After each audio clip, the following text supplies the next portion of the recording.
So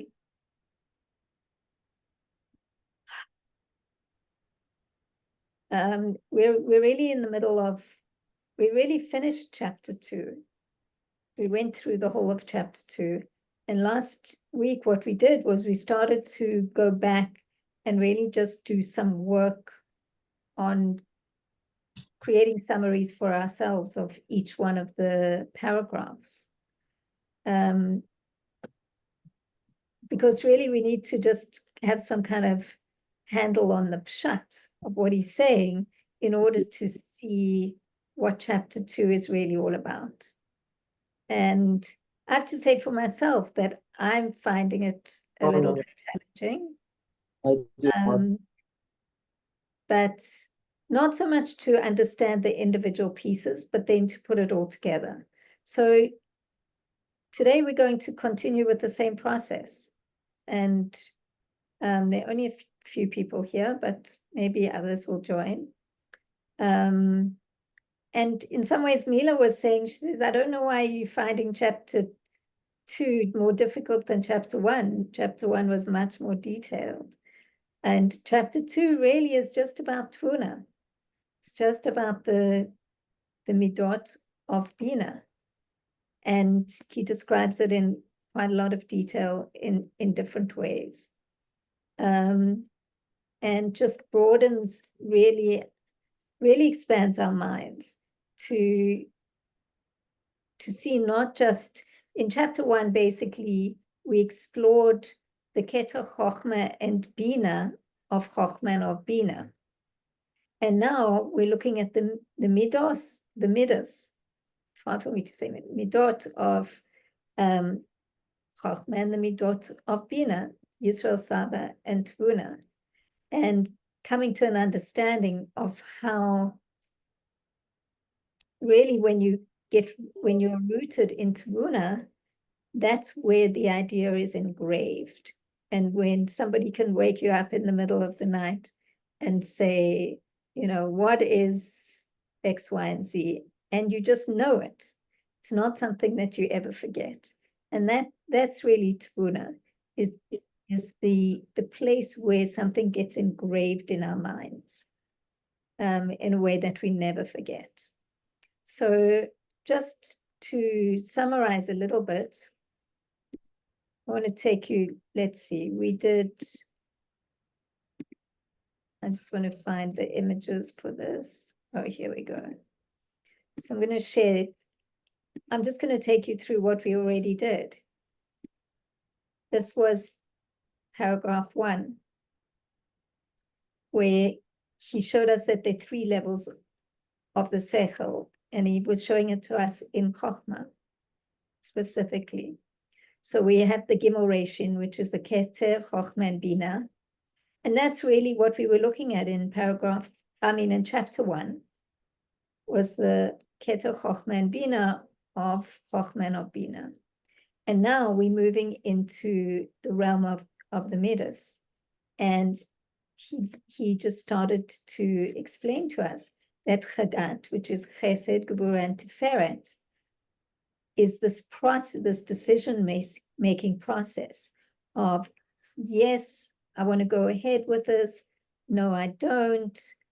Looking at both sides of things, weighing things up, or alternatively, not just yes and no, but if something is permitted or it's not permitted. When we're talking about a Gemara, like something in Torah, can you do this on Shabbos? You can't do it on Shabbos. So that's the chesed, that's the chagat, the decision-making process. And this is all in the mind. This is all happening in the mind. And then we have netzach, hod, and yosod, which is nahi. And it's once we've made a decision about something, now we're starting to think about how to actualize it.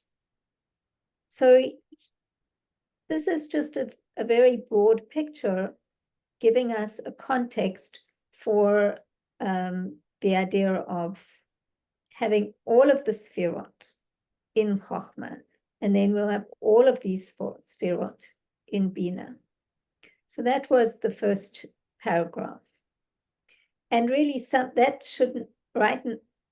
By now, this should be pretty much engraved in our minds. It shouldn't be so new, because we've really spoken about it a lot. Of course, we don't include Malchus in this, because Malchus is the actual action. And here we're talking about still the thought process. Then in the second paragraph, he really just explained to us that what is Tevuna and what is Yisrael Saba, and what is the difference between them. And he said basically there are two differences. The one difference is simply that Yisrael Saba is the midos of Chochmah, and Tevuna are the midos of Bina. That's simple. And then what is the second difference between them? Second difference is that Yisrael Saba is not a new power, and Tevuna is a new entity. It's something new.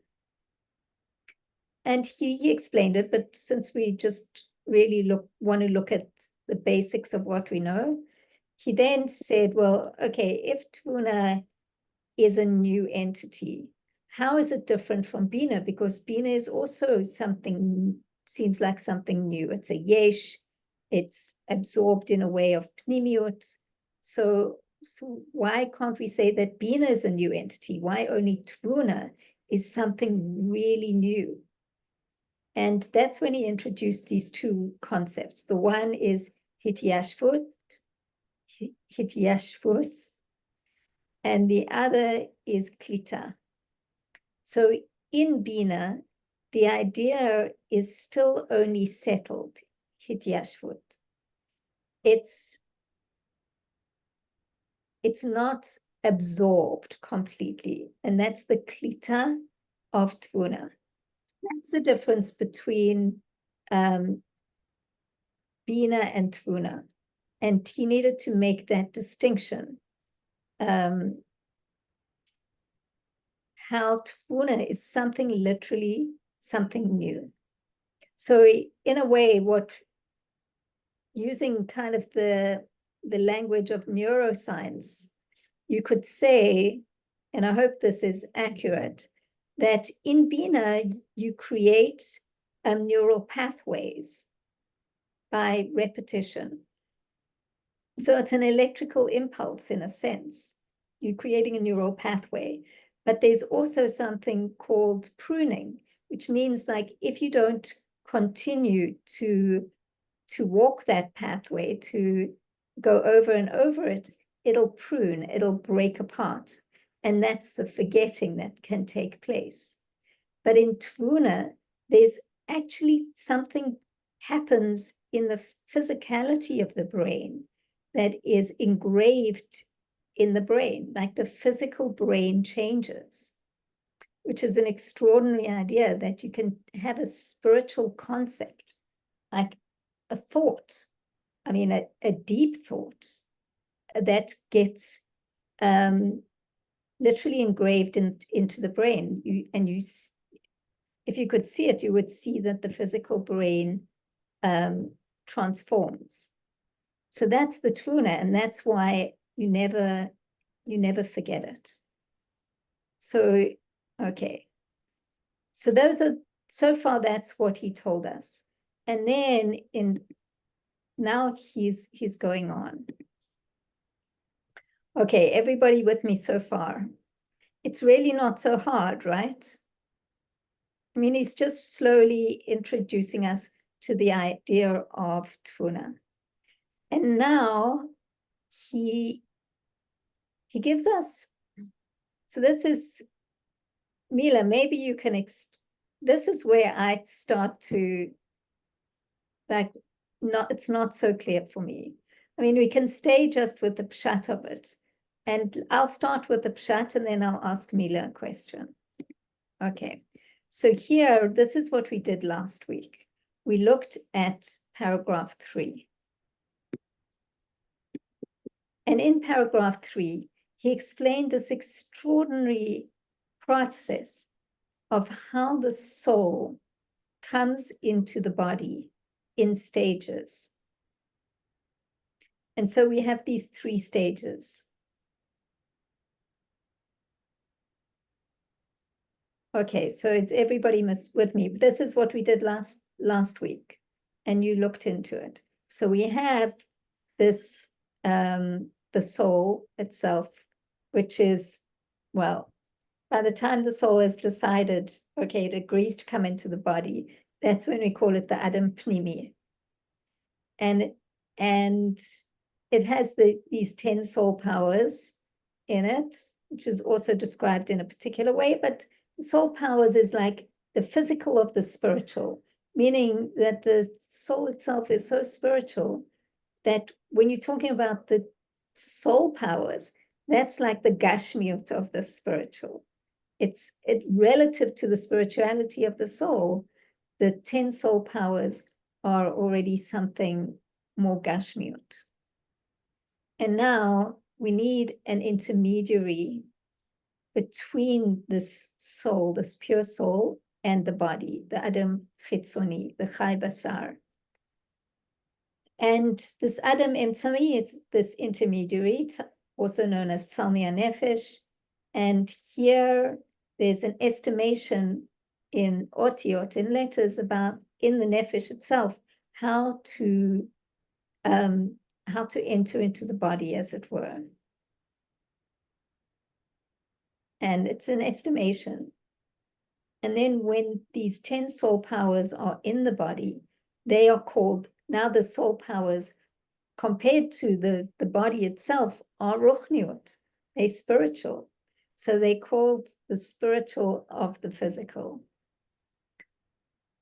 And now within the Adam Chitzoni, which is the Chai Basar, the body itself, the light is still slowly making its way into revelation.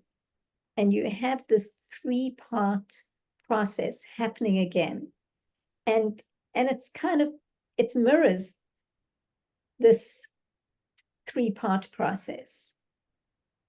It's the same process, because here you have the hidden soul powers, kochot behelem,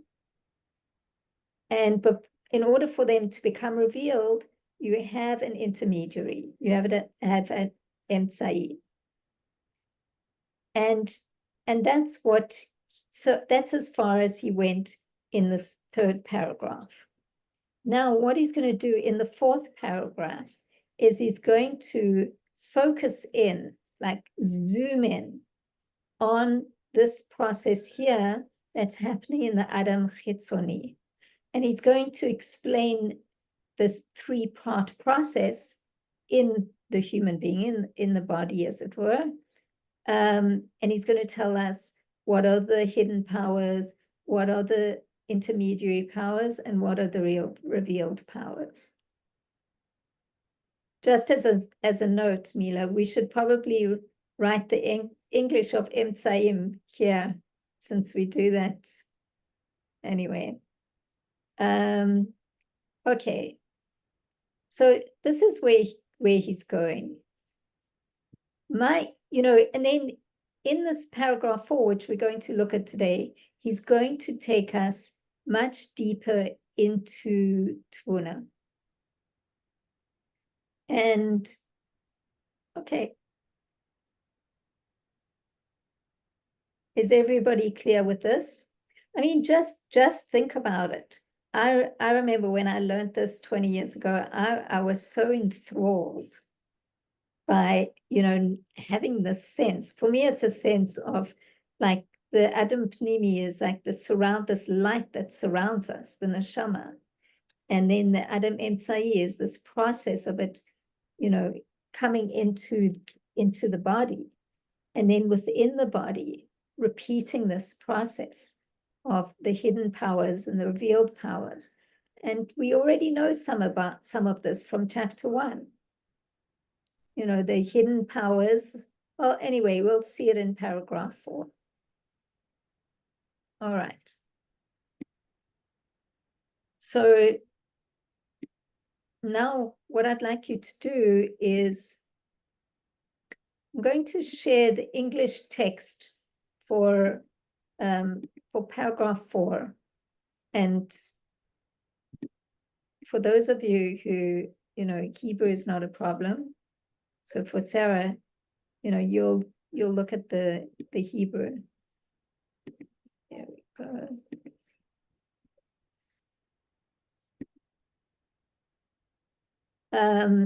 I'm putting it up because I made some changes. I fixed it up a little bit from what it was. And the idea is that I'm going to give you some time to look into this paragraph and to engage with it and write a summary for yourself. And what I would suggest actually is that in terms of the English, just take a look at the first page and then we'll summarize it together and then we'll go into the next page. And Sarah Ginsberg, are you with us? Definitely I am. Okay, great. So for you, it'll be, if you're doing the Hebrew, or Sylvia, even if you're doing the Hebrew, it's up until the point where he brings up the pasuk. Let me tell you what the pasuk is in. It's a pasuk from Mishle. Maim Amukim. Yeah. But the English definitely helps. English definitely helps. It's like, yeah, so it's okay. Okay, fine. So let's do the first part first. And then I'll clarify it for you. And then we'll go into the second part, because if you don't get the first part, then the second part it's just not so clear. So I'm going to give you like whatever time it takes. Should take like 5 minutes, a little bit more than that. When you're done, just give a thumbs up. I'm going to pause the recording and yeah, we'll go from there. Okay. So, Sarah, do you want to just tell me what you understand from that first section? You need to unmute yourself.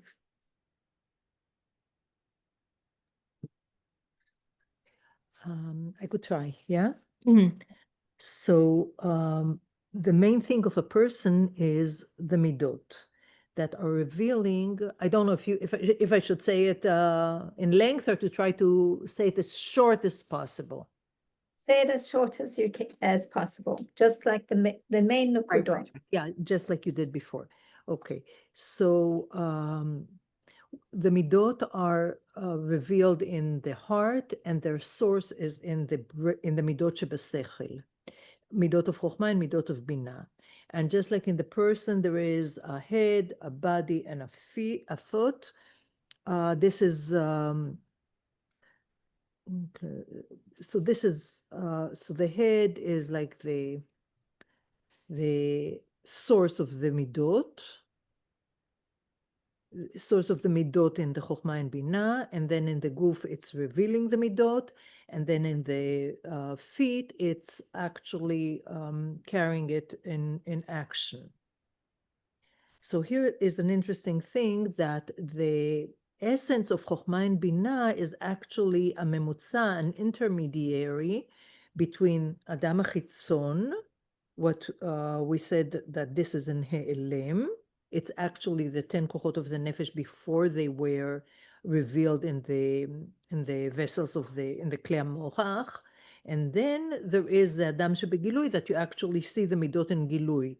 So what I understand from here is that atzmut chokhmah and the bina, the essence of chokhmah and bina, are actually intermediary between Adam HaChitzon and whatever we see in the midot. And and the main thing, the main revelation in the moach is in the brain, if I say it correctly, is or pnimi. And this is when the sechel משכיל בגילוי, when the sechel is משכיל in gilui, and then there is midot that are branching out from the sechel. And this is actually in Yana Tevuna, But when there is only in the Binah, it's a memutza. It's still a memutza, and it's not a, but it's not klita yet. It's not that it was klita. I'm not sure how you translate it. But it's not yet in or pnimi. So yeah, we say maybe in English, klita is engraved or absorbed. Absorbed, yeah, absorbed. Rather than settled, hityashvut. Yeah. Okay, very good. So that I'm just going to share with you. So the first part you shared very clearly, you know, what's that he's just showing you that the midot are the most important part. And now this is just a way to clarify what he's talking about the Adam Chitzoni. So remember over here, I'm just clarifying what you said, Sarah. Over here, we saw part 1, 2, and 3, where the soul going into the body. And now I said, now he's going to zoom in here. So now we're zooming in on the Adam Chitzoni. And, oops, where do we go? Where is it? Oops.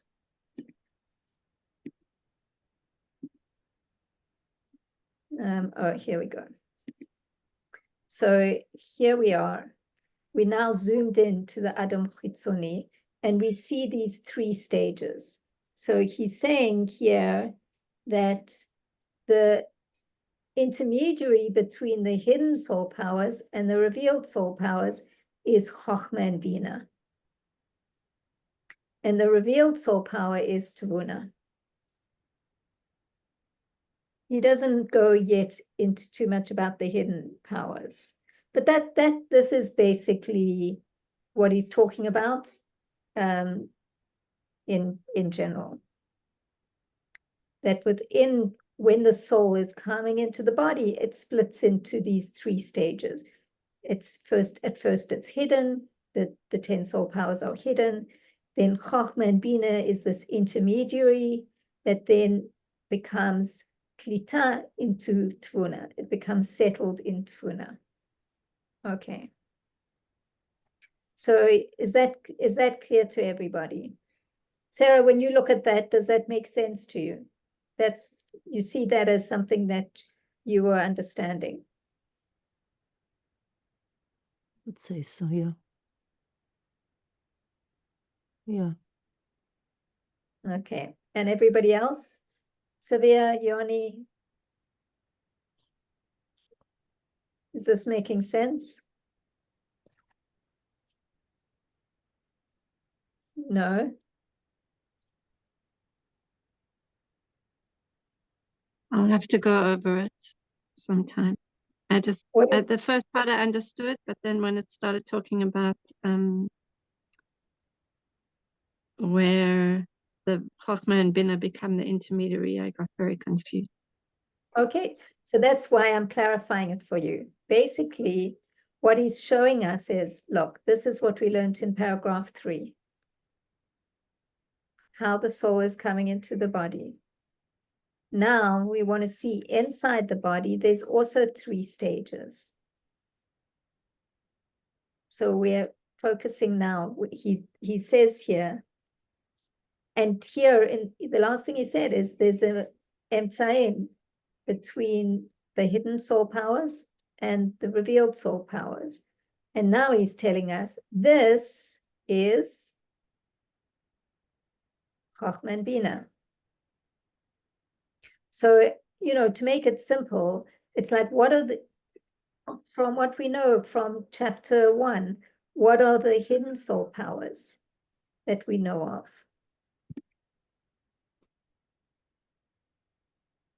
What's above Chochmah and Bina?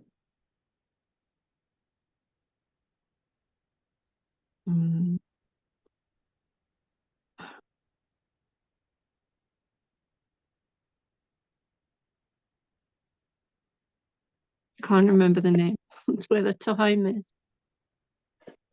The Koach HaMaskil, Ratzon, Oneg, all of those things that are above Chochmah and Bina.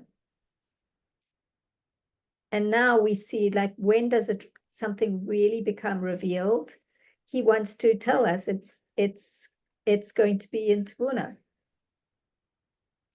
And what does that mean? Why is it not revealed in Bina? Because we think it's revealed, because we explained before, it's in Bina, it's hityashvut. It's just settled, but it's not, there's no klita. Okay, so this is basically what he's talking about in the first part of paragraph 4.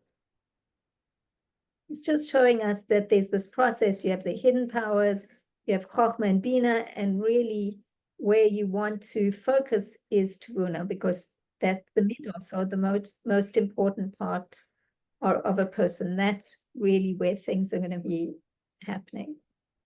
Okay, so let's go into the second half of the paragraph. Now that we know what we're talking about, he's now going to really open up the idea of Tevuna. And he brings a passage from Mishnah, which says that the counsel in man's heart is like deep water, and a man of Tevuna will draw it out. And here, deep waters is talking about Bina. So now we're talking about the difference between Bina and Tevuna. It seems to be, focuses on a lot. Like, we really focused a lot in chapter 1 on Bina. And now we want to understand, like, how do you draw it down into the midot of Bina so that there's klita. So now he gives us, it's really quite a beautiful visual idea. If you imagine, like, they're deep waters, and deep waters suggests something that's hidden. It's once again like the idea of the Omek. It says the depths of Bina. And then he says a man of Tevuna will draw it out. It's like they're taking the deep waters that are in Bina and making it really accessible, and to the point where it's like when you really do the Iyun, which is what this is all about, right at the beginning of the chapter, he says, I'm going to show you how Iyun doesn't just bring you to what's higher than Bina of Bina, which is Iyun. I'm going to show you how it brings you to that which is lower, which kind of roots itself. So there's this idea of, when you have Tevuna, when you really, really understand something so well, it's going to be like you draw water out of a well and you give it to somebody in a cup.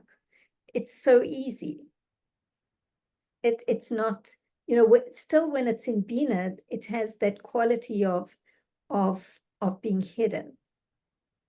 Even though up until now, in chapter 1, we spoke about it as, Bina was revealed. So now we're showing, like, no, there's a deeper revelation even than Bina, and it's in Tevuna. So take a few moments and just go in and take a look at this.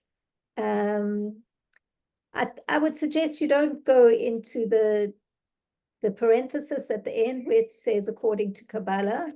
It's a little bit too confusing. I don't think we really need to know about it. But just take a look up until then.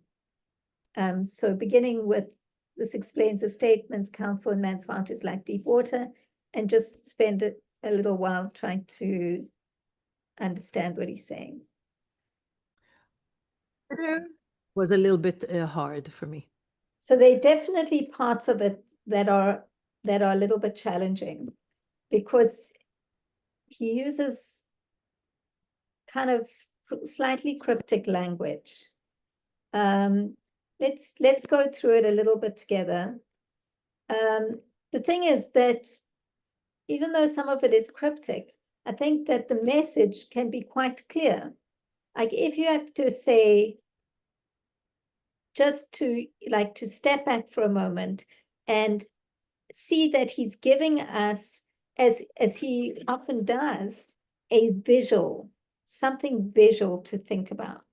Almost like, in chapter 1, he gave us the Mayan and the river, like a different way to think about it, because the way that our brain works is it's very hard for us to understand an abstract concept. So then he very kindly and beautifully gives us an image that corresponds in some way to the abstract concept. So try and work with that rather than work against that. So here he's giving us the visual idea of, let me just open it up. Yeah. Let me share it.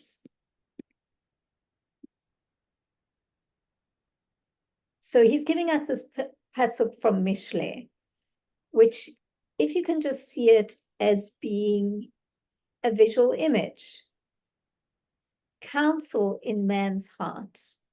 Counsel is like Eitzah, which is like,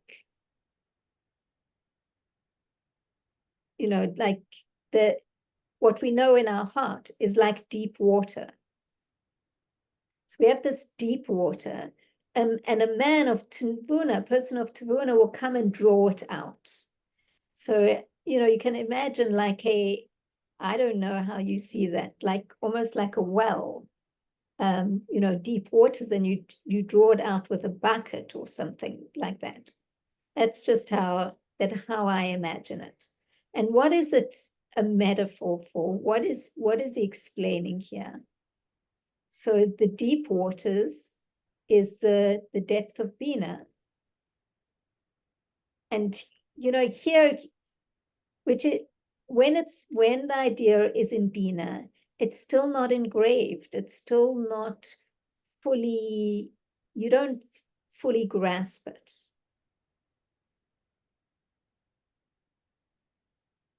And where is this? Okay, so this is where it gets a little bit confusing later, because it seems to me, I mean, I wish Mila was here with us, because maybe she could affirm or not affirm, but it seems like what he's saying here, look, where are these deep waters? It's in a man's heart. Now, how can you say that Bina is in a man's heart? If the deep waters are Bina, which he says they are, it's the depths of Bina, but almost like the omek of Bina, is in a man's heart. What do you mean? So he's saying, no, it's rooted in the heart of man, which is higher than the organs of the body. It's only that this depth is revealed in letters of thought in the mind. So what he's hinting to here, and then he says it again in this parenthesis, is Pnimiut Halev. Does that sound familiar? Pnimiut Nekudat Halev. What is that? What are we talking about? Bina Liba. Exactly. He's referring back to the fact that these deep waters, which is, he's saying is Bina, the depths of Bina, is rooted in man's heart, but not the physical heart. It's the pnimiut of the heart, which is not like in the physical heart, as it were. I mean, you could say pnimiut of the heart, but here he's saying it's higher than the organs of the body.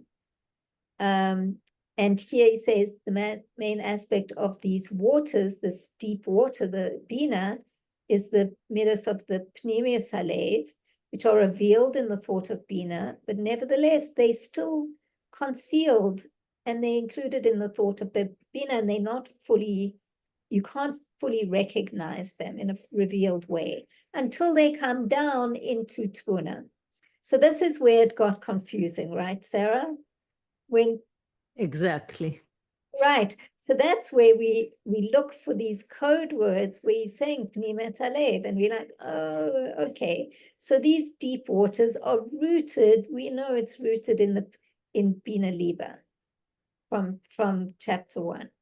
So that's what he's talking about. So this Bina, these deep waters in Bina are rooted in Bina Liba, and it manifests as the letters of thoughts of Bina, but nevertheless, even though, it's revealed on a certain level, it's not yet niklat. It's not yet absorbed or engraved in the vessel of the mind. Therefore, they're not yet in the aspect of being completely settled. And so they are called deep waters, like water that remains hidden in the depths, not revealed to the eye of the observer. So that's where you go back to, he's giving you this visual mashal to imagine waters like deep in the earth. That's still like Bina. It's relative to Tevuna, it's hidden. And then what is this? A man of Tevuna is one who absorbs Kolet, the light of the intellect, into his mind, and he'll draw it up and he'll draw it out. You know, it's like this process, a double process, like you're drawing the water up, you know, from the depths of this well, and then you take it and you give it to somebody to drink as though it's not deep at all. Because the depth of intellect has been grasped, nitfas, in the mind in a complete way of complete settling. And as a result, the midos are revealed in the intellect within the mind from their hidden depths, which is the initial inclusion in Bina. Look, this is his language, you know, he's because of this, okay, so they weren't recognizable, and now they've become completely revealed. So in a way, it's confusing because we thought from chapter 1 that Bina is like the complete revelation. And now he's telling us that, you know, and before Chochmah was hidden, right? Like the wellspring under the ground. And now he's telling us, relative to Tevuna, Bina is like deep waters. And Tevuna is the place where things are really revealed. So he's really giving us a beautiful mashal for us to be able to, or a beautiful visual, to be able to more deeply understand what Tevuna is relative to Bina. Nuria, I had a flash, an epiphany, because Okay. one of the first things I wrote about midos is decision making. So the man of Tevuna is showing the choice of pulling out what's in the depth of Bina to the surface to do something with it. And now I understand what Tevuna is. I wasn't quite sure, but it just became clear. Right, so you just got it. So the decision-making process is that first part of Tevuna, Chagat. And then once you've made the decision, then the Nehi is, wow, now that I've decided to do it, I start to think how to do it. And that's a shift in your mind, right? You know, am I going to take on this project? Now, once I've said yes, now I have to start thinking, oh, what is this going to look like? How am I going to do it? So that's also, those are the two parts of the Tevuna. Right. There is another aspect of Tevuna is the urgency. The Nehi of Tevuna is the state of urgency. I really, really needed to get it done. How to do it was more the Nehi of Chachma, where I would contemplate, you know, more part of the Israel Sabbath. How am I going to do it? But if you remember, in I think it's paragraph 5. Oh yeah, we're He going to talks do that. about like a state of urgency, like I have to get it done. It's like it's really being like, you know, at the urge where like, okay, I have to push this baby out. Like this is it. It's happening. Like it's not an option for me to say, okay, I'm not, you know, that's it. I'm sorry, we're not giving birth today. You know, it's like it's happening. It's like you get to the point, and they call it mashber, by the way. There is a halachic ruling from what perspective, at what time during the birth women considered to be nida, because apparently in olden days women were so healthy they were able to give birth without any blood. It's brought down in Gemara. So the Gemara asks the question, if we associate blood with nida, what if a woman gives birth without blood? At what point she becomes nida? It's from the point of mashber. Mashber is the breaking point where you like so focused, you are so, it's like, this is it. Like, I need to go. They would call mashber the stool, you know, like a chair where made out of stone, where women in olden days used to give birth on. You know, they didn't have beds and all that. So they had like this special, you know, stone, and that stone would be called mashber, meaning when the woman actually sits down and, okay, I'm giving birth, this is the moment from which she becomes nida, even if she's going to give birth without any blood. And it's interestingly, it's like that perception, like, I have to sit down and give birth right now. You know, I guess people in olden days were very healthy. They could just go pick up apples, you know, do whatever they need to do.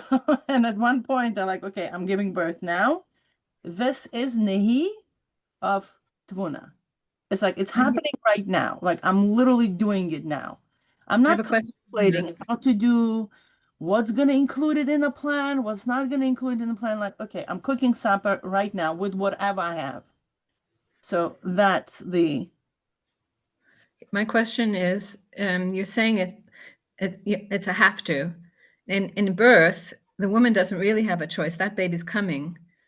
In what you're creating and what you, is it not a ratzon, a want, a will, or is it something outside oneself? it's already when the body takes over. You're right. During the birth is already happening, right? And Yeah. you can't deviate from the plan anymore. So it's the same. Yeah, it's like the Living baby's energy. coming out, and whether you're gonna stand, whether you're gonna lay, whether you're gonna sit, you know, but you make a choice. I'm sitting, meaning you're participating with your body. You're right. There are some things that we do, and a lot of times we don't even pay attention to it, where it's happening. You know, like you're no longer contemplating, you're already walking. I just heard a very cute thing. There is one guy came over to his coach and said, or to Wiseman, and he said, like, I don't understand. I'm so smart. I'm so talented. I have so many beautiful qualities, and I'm poor. And look at this dumb person. You know, he has like nothing. He's not talented. He's not smart, and he has so much money. He's like, I just don't understand. Like, what's the story? And he says, yeah, that's very interesting. He says, let me ask you, what if I'll tell you, go to that river and fish for me? How would you do it? He said, well, I'm gonna measure the temperature in that water to see what kind of fish is there, to go bring my fishing rod and choose what type of fishing rod I'm gonna have. And he gives him all these details, you know, of all the steps that he's going to take in order to go and walk and you know, and fish. And he said, okay, and what do you think the dumb person would do? Right? He said he wouldn't be thinking all this. He would be just already halfway to the river. Yeah. So, do you know what I mean? A lot of times the process that we hinge ourselves into could be the curse. It's like sometimes the chachma comes in doing it. And interestingly, this is like a thing of the Rebbe where he says Hamaisu Aikar, right? This is like the theme of the whole generation that we are in is about doing it. It's not about, you know, thinking and, you know, contemplating. Not that it's not important, but all that has to be with an intention to do and actually doing it. So, although as a birth coach, I do notice that some women, they tend to give birth longer than other women. And nobody knows this phenomena. Like, why is it? Some women is done in 1 hour, and some women is done in 36 hours or a few days even. what is that, even in the birth, which is such a like a natural concept, like, okay, just go give birth, you know, the time has come, your labor started. No. But even in birth, that eventually the baby's going to come out, whether we want it or not, one way or the other, right? There is still something that's holding us from giving birth. So there is this element that we are in control of that is so subconscious that we feel we're not controlling. Because if the baby's not ready to come out, why did my labor start it? Right? If he's not ready, okay, you know, call me when you're ready, when you really mean business, right? Why I need to sit here and suffer for 4 days? And if you are ready, what is holding you from giving birth? So there is like this dual situation. Some experts say it depends on the mother, and some experts say it depends on the baby. You know, I guess it's both, but that's, you know, anyway, just wanted to interject with that. So it's interesting because in the next paragraph, basically, I mean, it's becoming clearer to me that this whole paragraph is just, Mila, correct me if I'm wrong, it's just quite a long meditation just on Tevuna. And he's really expounding it in many different ways and opening up to us the importance of, you know, so that we can just understand what is Tevuna. And in that sense, it's not so complicated. And in the meantime, we're also learning about, you know, this extraordinary process of how the soul comes into the body and, you know, slowly until it comes to this point of Tevuna. Then in the next paragraph, which I think we're not going to do, I think that, you know, it's not easy, you know, when you start going into the text, you know, it's an important process. You start to engage with the text. So in the next paragraph, he basically does this. He shows us the oimek rochav and orech of Tevuna, which is, you know, which is another kind of whole process that Mila was partially describing. And so we begin to understand that, you know, within Tevuna, we also have this process. There's always this process of how of the absorption. Okay, I just wanted to show you that, not so that I'm going to put, you know, all of these images are on the Google Drive as well to help you. This one is not. I need to put this one up. But they're there to guide you to understand each paragraph. So, okay. Nechama, you want to say something? Yeah, so I tried to put this in the form of a picture, and I get confused between what's up and what's down. So I made so we had the midos was central to man. So I admit, so the heart is in the center, but they're rooted in the mind, which is above.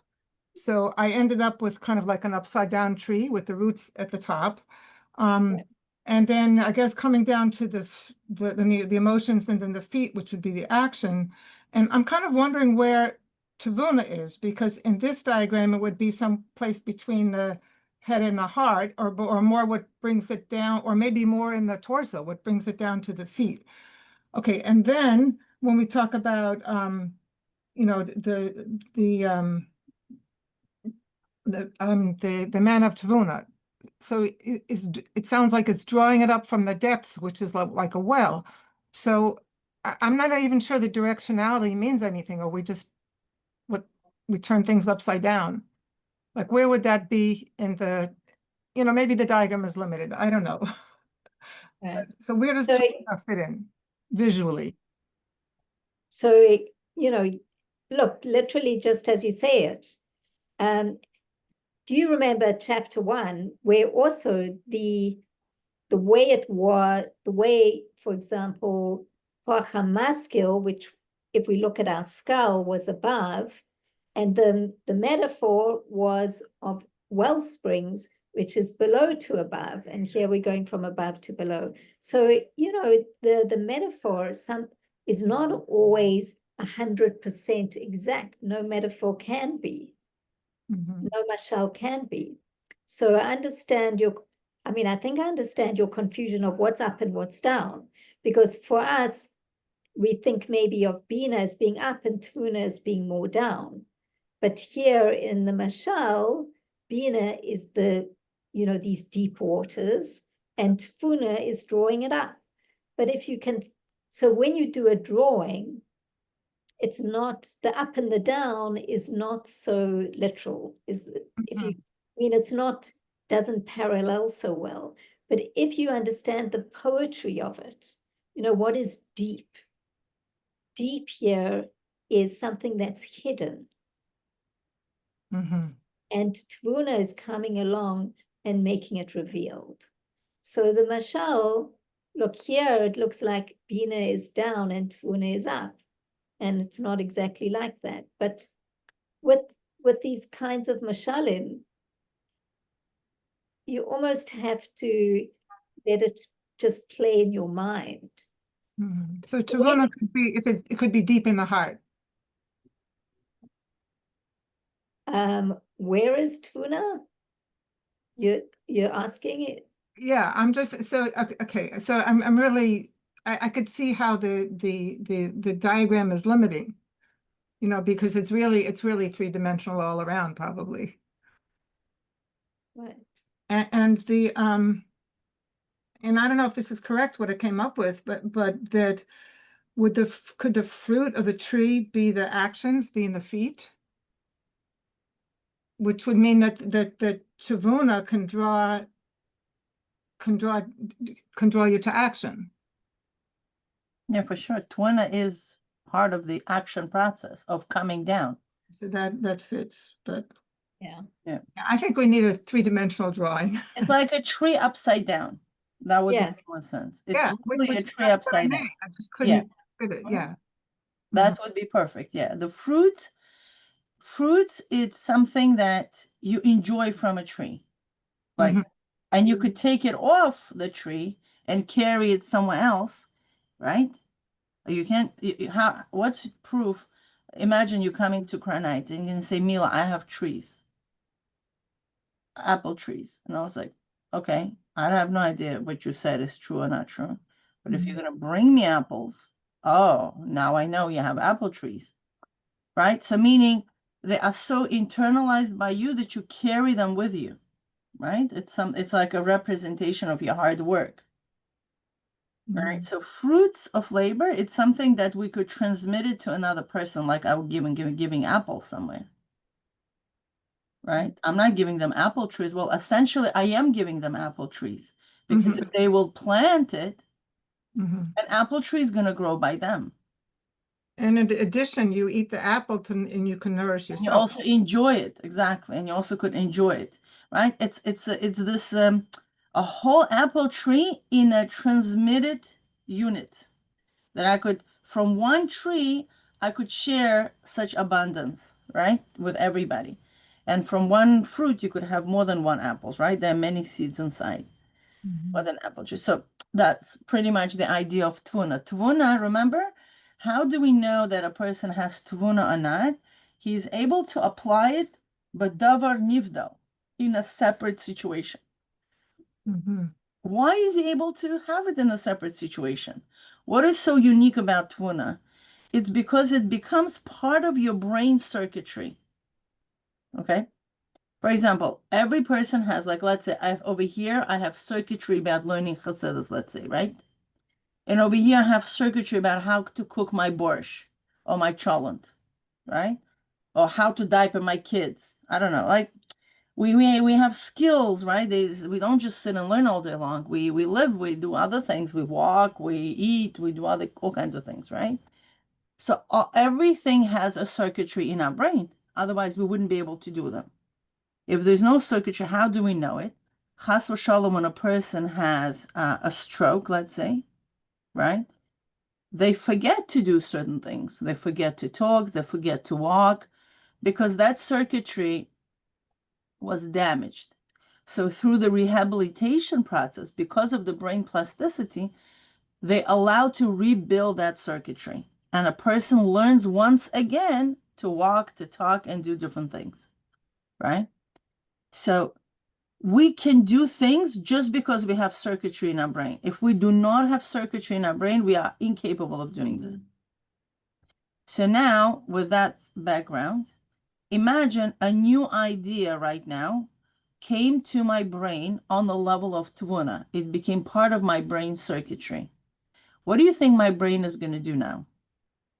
Anytime I'm given with a question or with a problem to solve, my brain is going to reconcile all ideas that all circuitries are out there to resolve this problem. And that circuitry right now that came into my mind, right, that downloaded, hardwired in my brain, is going to be part of the bank database that my brain is going to use to pull out for my solution. Yeah, you get it? So therefore, don't be surprised that your study of Chassidus on the level of Tevuna is going to affect your actions of how you're going to be diapering your child.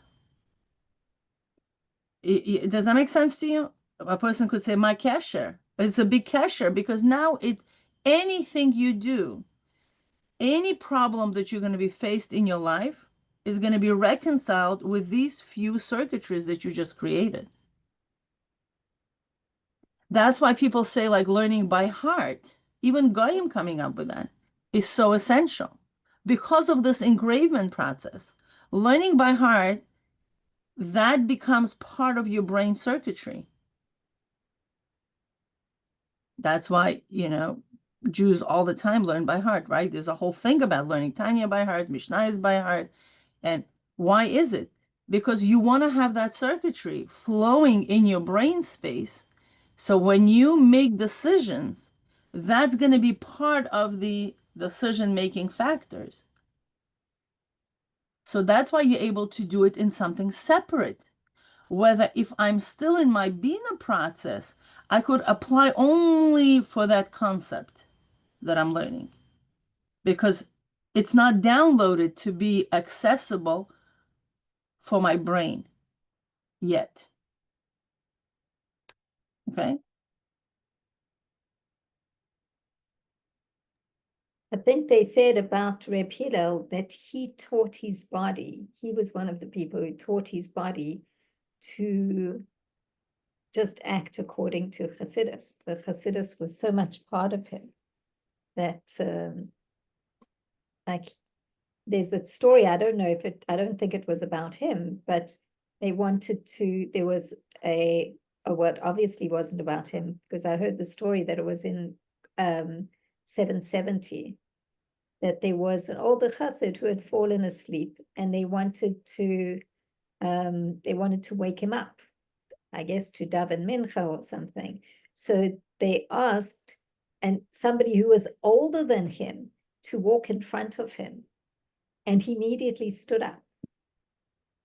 Of course, that's, he taught his body how to do what was correct according to Torah.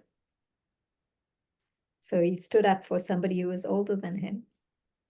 So that's how I understand when they say that the Reb Hillel also, he taught his body on that level to just do what was right according to Torah. And that's Tevuna. Yeah.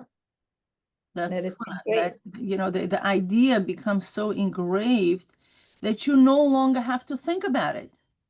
He wasn't thinking. That man that, the chassid, that an older person had to walk in front of him, that process didn't have to go through the whole hierarchy of our thoughts and and contemplation. Now, it went straight. It zooms into action.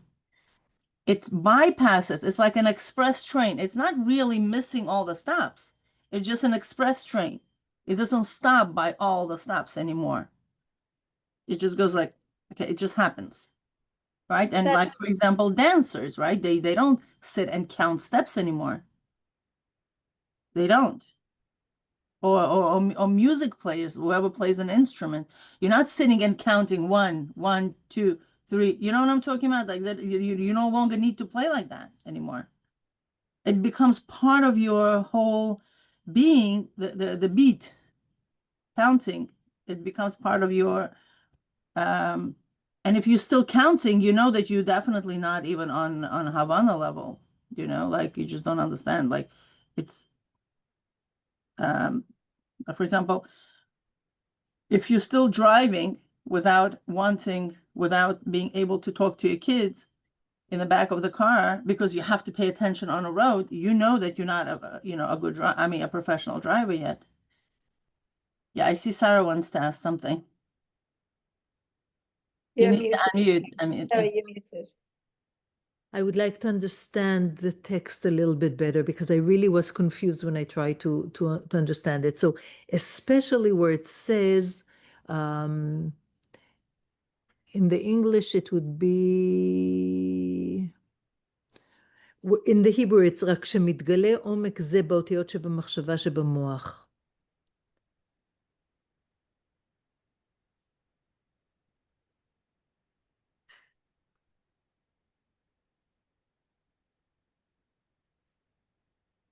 I'm just looking where it is.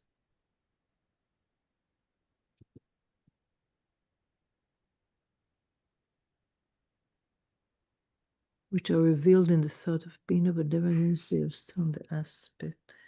No,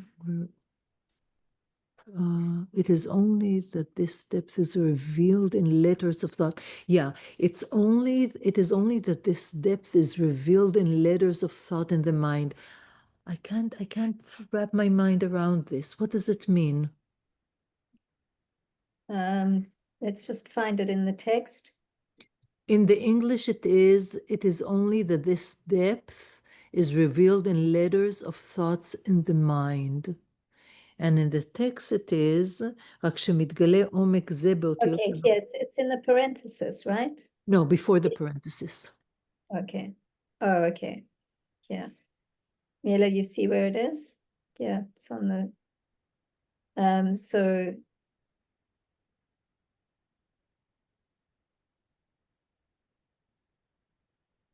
where's the question? I just So don't we- understand it. yeah, בשורשו הוא בבחינת לב, איש הוא בבחינת שלמעלה מבחינת כלים שבגוף. Over there, and then continuing.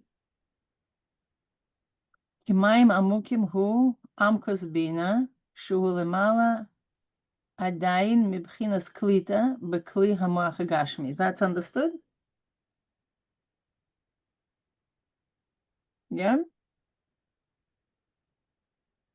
Sarah? Yeah, sorry, I was muted. Yeah, that is fine. And then after, So this shoresh, right? Which shorsha? Okay, shorsha hu bebchinas lev ish, right? In the heart of the man. is that a ish chitzoni? No, Adam chitzoni? no. So what is it? He's talking about, he is analyzing this whole, etzebelev ish, right? Right, Ish tvunot yidalena. right. What's Maim Amukim? Maim Amukim hu Amkos Bina. What is deep waters? This is the deep waters of Bina. Okay, Shu lemala adayin mebchinas klita b'kli hamoach gashmi, right? The Bina, it's yet, although it's formed, it's defined. Bina is very defined. right, What's the difference between Bina and Tevuna? The content doesn't change. right. It's whether it's downloaded into the brain or not. That's the only difference. Okay, Yeah, it's the understanding is there, meaning the concept itself is not different. It's still the same yesh, right? It's defined. Bina is very defined. Bina is not about hypothetical thinking. Bina is very concrete, right? But it's something that you could verbalize. before, it's Bina before it's in the brain? Is that what it is? No, Bina, it's in the brain. Bina is revealed in the left brain. It just didn't reach the level of, it's settled actually in the brain. Remember, Bina has its yashvas. Right. It But it says reach למעלה עדיין מבחינת קליטה בכלי המוח הגשמי. Klita, not התגלות. Oh, okay. Klita is absorption, meaning it's settled, yesh התיישבות, but it's not klita yet. Right? Okay. Bina is a defined thought. It's a very clear, conscious thought. It's just not absorbed in the brain yet. Okay. Okay. V'shorshu b'bchinas lev ish, and the shorish of it is in b'chinas lev ish. He's not no chidush, because we know Bina from first chapter. It's rooted in Bina liba, right? That we know. That is known for us. There's no chidush here about what he said in the first chapter. Okay. Right, so the klita b'kli moach hagashmi, right? Shorshu b'bchinas lev ish. So what shorsho? Shorsho shel what? Shel mayim amukim. Mayim amukim, they are rooted in the level of ish. Shu b'chinas lemala mibchinas kelim shebuguf. This is the aspect which is above the way it's, the kelim of the body, the vessels of the body. Okay. Rak shemidgale omek zeh, right? But this omek, because we're still talking about mayim amukim, right? Right, yeah. And that shemidgale omek zeh be'oisiyos shebemachshava shebemoach. But the oisiyos are being revealed in the thought of the brain. The oisiyos of the depth of Bina is being revealed in the machshava of the brain. How is it happening? How what is being conscious, Sarah? What does this mean? I'm being conscious. I'm thinking about it. That's what it means.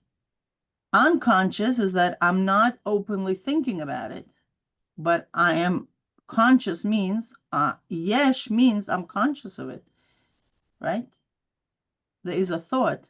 I am this. I am tired. Well, right now, I'm thinking about how to explain you about Tevuna. There is a conscious thought in my brain as I speak, right? Because the dibur reflects the machshava. Right. Okay, so the machshava is a very conscious thought. If we're speaking about mayim amukim, right?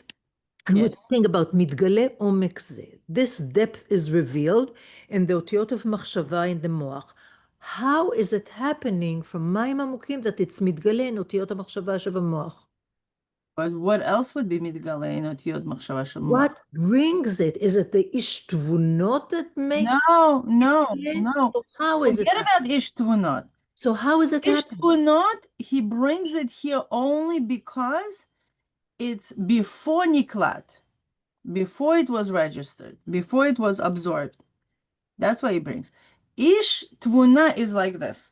Let's imagine only a person with Bina. A person with Bina has a conscious thought that in a level of his yashvus, meaning it's settled. He knows exactly what he's thinking about. He knows the concept very well. It's just theoretical for him. He doesn't know the application because it didn't become part of his circuitry yet. There is no reconciliation between everything else, what he knows, and what he knows right now, right here in this conscious thought. You understand? Okay, so what we're saying, excuse me if I'm holding everything. No, it's very good that you're asking it, because it shows that we are really going into the level of understanding this, and it's very essential what you're saying. Right. So, but he's saying is that who is Ish Tvuna? Ish Tvuna, it's not the one who goes very, very deep in the water and remains in the water in the depth of his concepts, okay, and just stays there in the water and enjoys his life in deep waters. This is not what Ish Tvuna, that's Ish Bina. Right. I'm sure me and you know tons of guys. Why I say guys, because it's mainly guys' issue.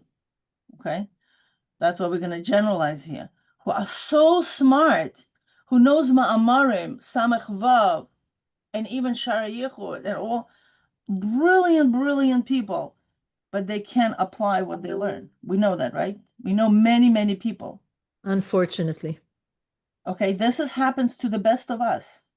Yeah. So it's not because they don't understand Chassidus. They understand very much Chassidus. It just did not came into the level of Tevuna, period. But they very deep. They say deep concepts. But their life, the practical aspect of their life, and the depth of knowledge, the sea, the pool of waters that they know is two separate things. Why? Because the skills that bring things to mindset that just now, like I say, I'm moving my hand up, down, right? I'm not thinking about it. Whatever my ratzon wants, my hand obediently does. Here, I'm picking up my cup and I'm sipping my coffee. In order for me to do this level of operations, I have hardwired circuitry in my brain that practice day in and day out, okay? When I was a little kid, when my mother used to bring the spoon in front of my mouth and say, open, open, and I would open my mouth. That was, registered in my brain. My brain circuitry, my synaptic connections were forming all that time. So on that level of repetition,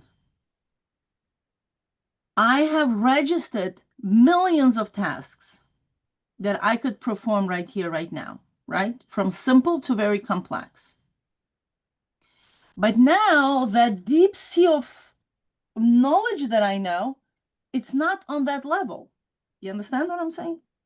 It's Okay. not processed on that level. It's just in a way of hisyashvas. Imagine that it just illuminates my brain as an electricity, right? As a light. That is מתגלה עומק, זה באותיות שבמחשבה. It just illuminates. Exactly. Yes, it just illuminates. It's not klita yet.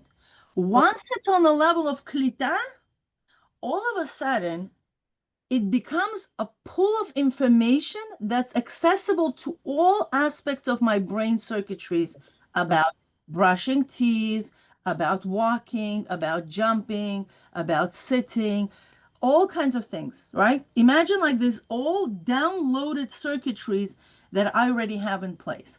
Once one thing is getting downloaded, right? They all reconcile. Do you know, like you did your, with your accountant reconciliation, reconciliation? Yeah. You understand the concept of it, right? Meaning until transaction is just recorded, once it's recorded, once you like swiped your card, right? It's a Tevuna. Right. So because the task list, it has the transaction has to happen. Right. If the transactions didn't happen, it's in the hypothetical realm. It's not going to go into your QuickBooks. You understand what I mean? It's not going to go there. Sure. But then you need to reconcile how much money you had in a bank, what's your loss, what's your profit, and all that stuff. Then it goes into that pool of reconciliation. And now that transaction is going to be able to be pulled out at a needed time. Right. So that's why the level B'chol Derachecha De'eu is a higher level than Shiyu Kol Ma'asecha L'Shem Shamayim. Right? Why? Shiyu Ma'asecha L'Shem Shamayim, I'm drinking, eating, blah, blah, blah, in order to serve Hashem. But my drinking and eating are still a mundane thing. Shiyu Kol Ma'asecha L'Shem Shamayim, everything what I do is knowing God. Why? Because my knowledge of God is processed on the level of Tevuna. So me drinking, me speaking, me sleeping, it becomes divine. Does that make sense? Yes. Because it's part of my circuitry. That's the bottom line. So, Mila, I'm again apologizing. I just go back to the text. Yeah. So what, if I understood correctly what you're saying, מתגלה עומק זה באותיות שבמחשבה שבמוח, it's just like flickering ideas. Yeah, but it's not really taken it yet into Tevuna, into registering, into settling. No, it's not flickering ideas. I will disagree with you. These people have solid ideas, Sarah. So Solid ideas that could repeat mimer from the beginning until the end. Okay. That's not flickering ideas. They're not attention deficit disorder. No, they're So very they have, so עומק זה מתגלה באותיות שבמוח, במחשבה, באותיות, but it's not part of the personality yet. Yes. It's במחשבה. Is that what you're saying? Mm-hmm. Okay. No, but let's read it from the beginning, right? שהוא למעלה עדיין מבחינת קליטה בכלי המוח, right? That it's yet above the klita in the physicality of the brain. Right. ושורשו הוא בבחינס לב איש, שהוא בבחינס למעלה מבחינס כלים שבגוף.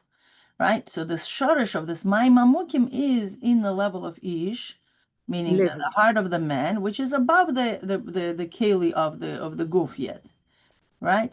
רק שמתגלה עומק זה באותיות שבמחשבה שבמוח, but these letters reveal themselves in the thought of the brain, ועיקר בחינת המים הם בחינת המידות. Right? The main point of the mayim, this is the mides. Why all of a sudden it switches to mides? Because it's important. I could know so much things. If I'm not bringing them to my mides, they're useless. Shebepnimius halev, that are in the heart of the man. Shemitgale b'machshava b'moach de bina, that it gets revealed in the moach of bina. So now, but what happens? Ach, afal pikein hem bebchinas ha'elem. It's true, the pnimius halev from the first chapter gets revealed in the machshava of my bina. Yes, it gets revealed there. It's fine. That's what bina is.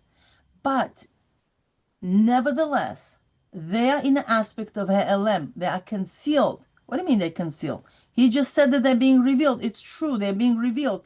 But pertaining to my midas, what do you mean my midas? My decisions, my actions. That's like, there's like kind of like division there, right? והתקללות במחשבה דבינה, ואין ניכרים בגילוי כלל.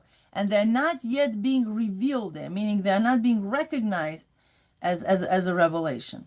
אך לא נקלט עדיין בכלי מוח. What does this mean? It yet didn't register, didn't in the keli of his brain. ולכן אינו עדיין בבחינת ישבוס גמורה. It's not in a complete settling. ולכן נקרא בשם מים עמוקים. That's why it's called מים עמוקים. That's why it's like, it's more of an abstract thing. It's not something concrete. Although it's concrete when they're explaining it, right? But there is still this detachment from the realm of thought to the realm of action. Right. That's what it means. So if you read it like, a paragraph, it would make more sense, with what way he's going to. Thank you. Thank you very much. And then it says, aval ish Tevuna, but the person of Tevuna, hu hakolet ora sechel b'moach. He is the one who gets the registration of this beautiful light, amazing deep idea into his actual brain, yidalena. He is able to draw it up, v'yishavena, and bring it out, ki'ilu lo haya omek klal. Right? As if there was no omek at all. He's able to effortlessly,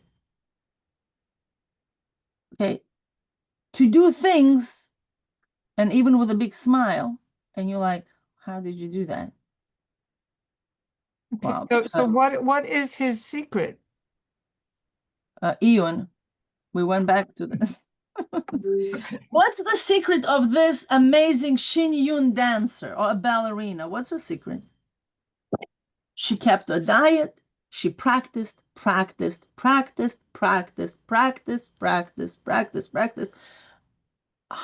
of times those movements until they just effortlessly.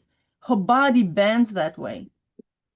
The same thing is with piano. They play and they play and they play and they play over and over and over and over, and then boom, they are there.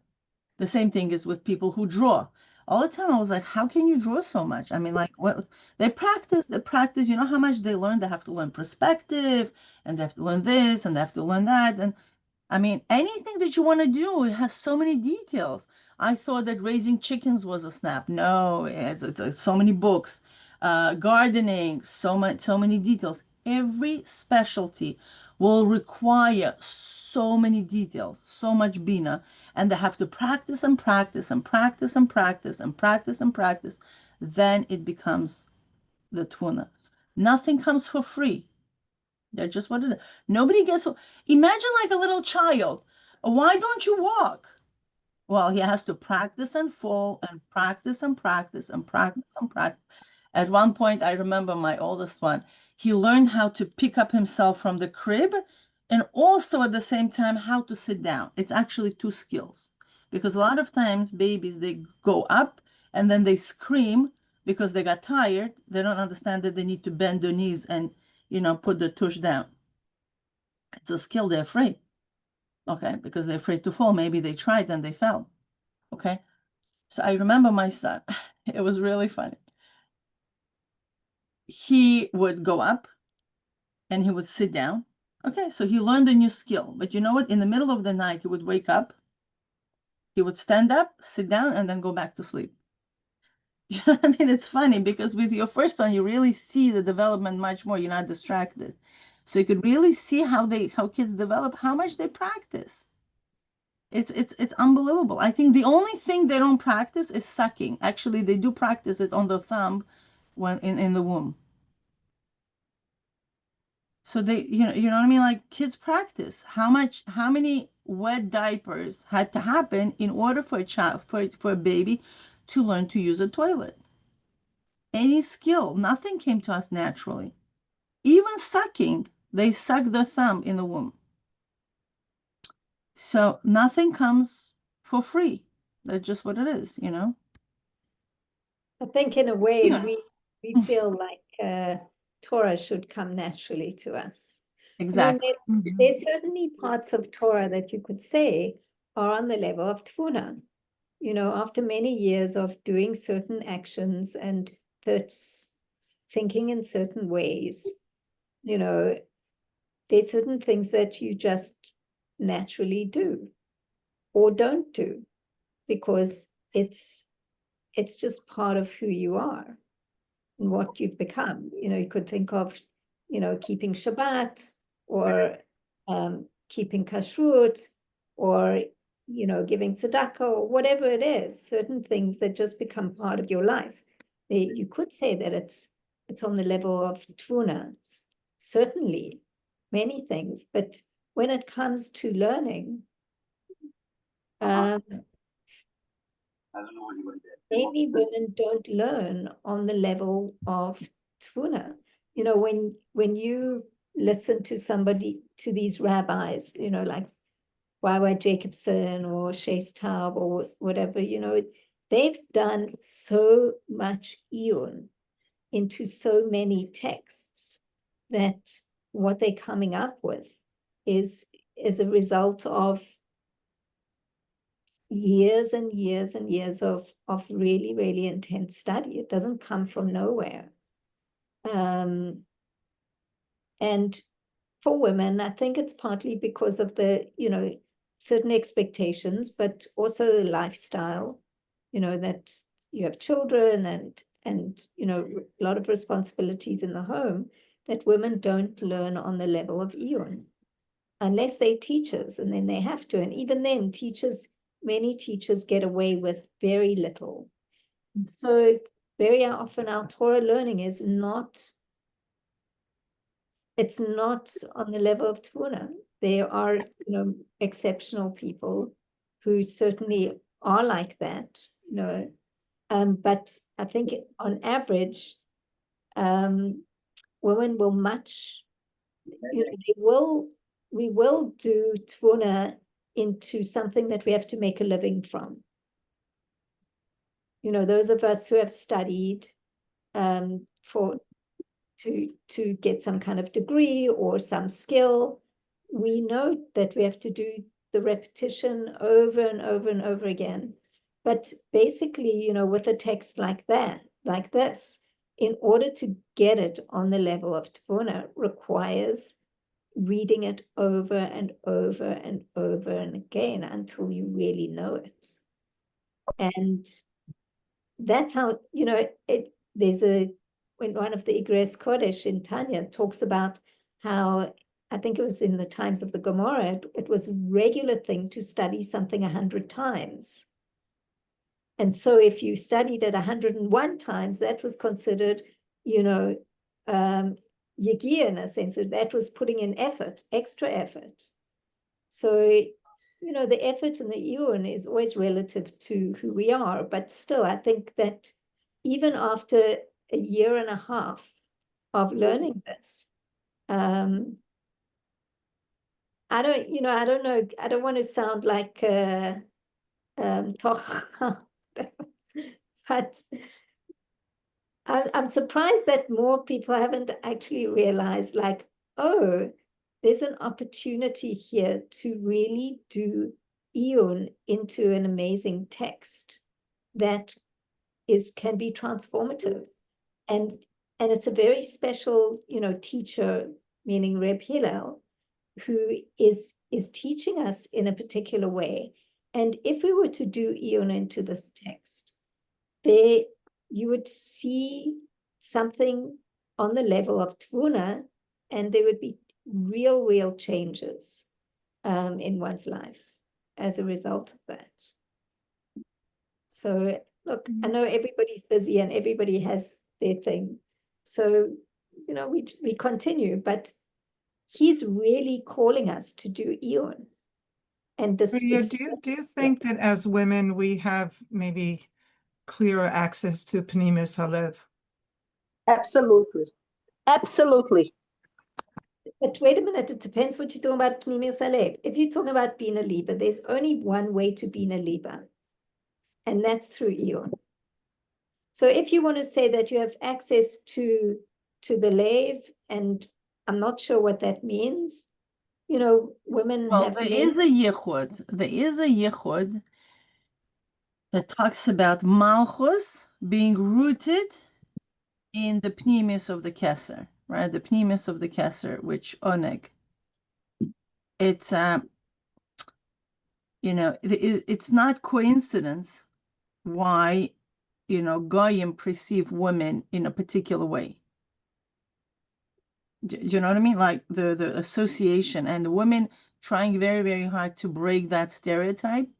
But there is a reason why that stereotype was created in the first place. Okay. From Torah perspective, women are coming from a place of oneg because they mostly represented in the sphere of the Malchus. You know, Bina, Malchus, these are feminine spheres, and that's where, you know, things are working for her. In a chapter 47, if you want to fast forward, if you have the big book, Rabbi Hillel in the beginning of the chapter 47 describes the 11 partsufim that Malchus takes. And yes, she travels to the crown.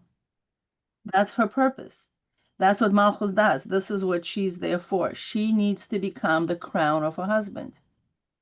This is the purpose of the woman. Mm-hmm.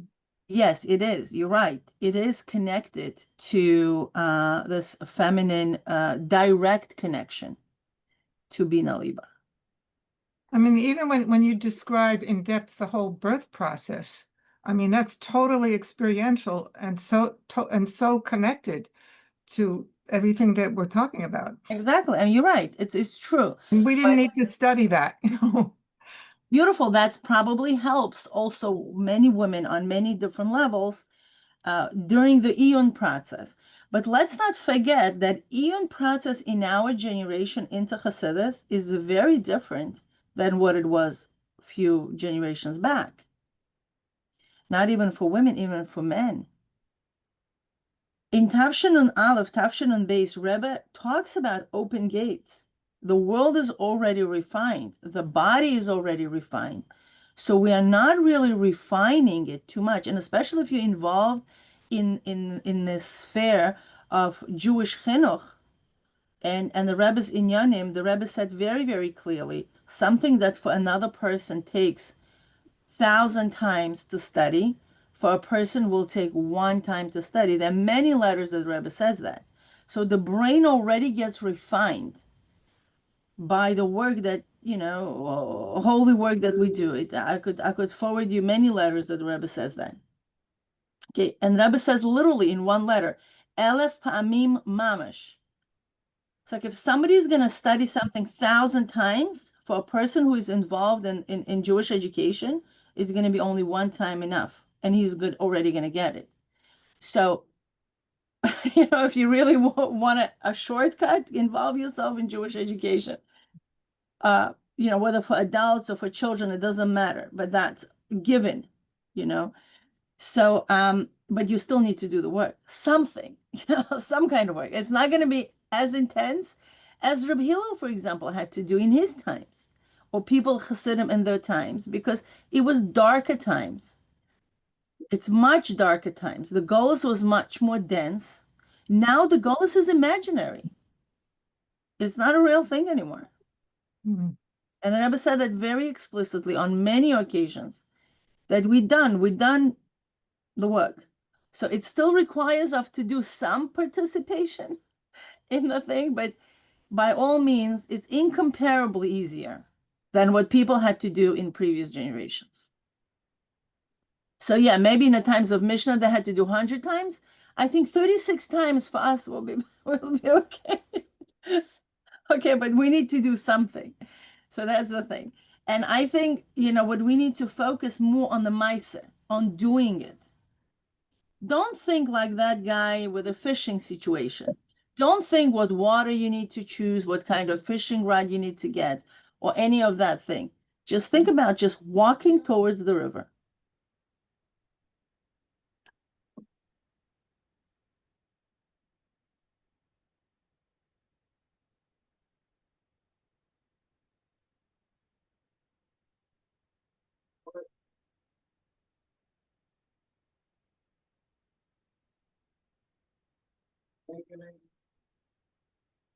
Okay.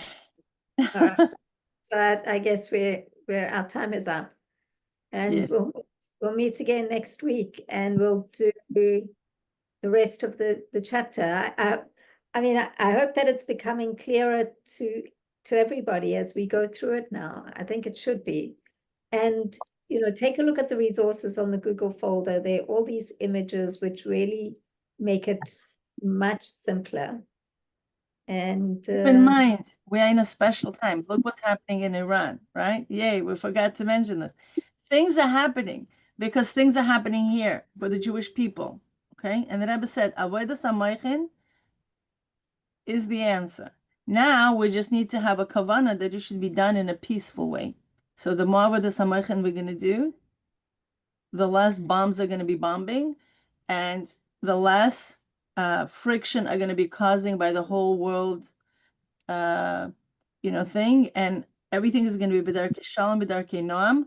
But let's do the war here. When we do the war here, on the outside, there's going to be peace and tranquility. Amen. amen. Thank you, everybody. Take care. Thank Bye. you. Thank Kol you. tov.